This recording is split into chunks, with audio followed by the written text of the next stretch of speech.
Հեղինակավոր Los Angeles Times պարբերականը ծավալուն զեկույց է հրապարակել նվիրված Հայաստանի զարգացման հեռանկարներին։ Պարբերականը զրուցել է ԲՏԱ նախարար Մխիթար Հայրապետյանի հետ։ Նախարարն ընդգծել է, որ Հայաստանը քայլ առ քայլ վերածվում է տարածաշրջանային տեխնոլոգիական հանգույցի։ Ըստ նախարարի խաղաղության փաստաթղթի նախաստորագրումից հետո տարածաշրջանի իրավիճակը փոխվել է։ Նոր պայմանավորվածությունները նախատեսում են բաց սահմաններ եւ կապերի վերականգնում, երկաթուղիներ, ավտոճանապարհներ, գազի եւ նավթի խողովակաշարեր, էլեկտրահաղորդման գծեր։ Սա նոր իրականություն է ոչ միայն Հայաստանի, այլև ամբողջ տարածաշրջանի համար։ Այս արտաքին փոփոխությունները լրացվում են ներքին խորքային բարեփոխումներով։ Հայաստանը շարունակում է ամրապնդել ժողովրդավարական ինստիտուտները, բարելավել կառավարումը եւ արագացնել թվայնացումը։ Այդ քայլերը ստեղծում են ավելի կանխատեսելի, թափանցիկ եւ ներդրողների համար բարենպաստ բիզնես միջավայր։ Բարձր տեխնոլոգիաները, արհեստական բանականությունը, կիսահաղորդիչները, մաքուր էներգիան եւ կրթությունը դարձել են երկրի զարգացման հիմնական ուղղություններ։ Միացյալ Նահանգների հետ արհեստական բանականության եւ կիսահաղորդիչների ոլորտում գործակցության հուշագիրը եւս ընդգծում է Հայաստանի աճող դերը։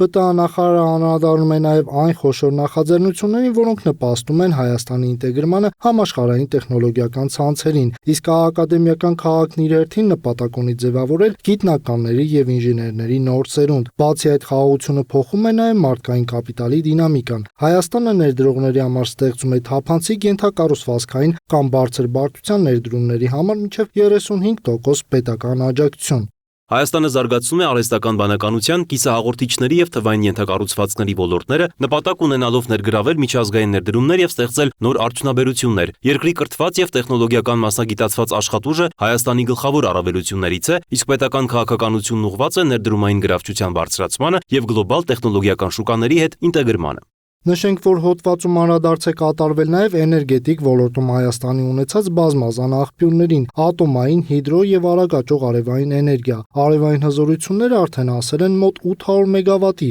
ինչը ամրապնդում է տեխնոլոգիական ոլորտների մրցունակությունը։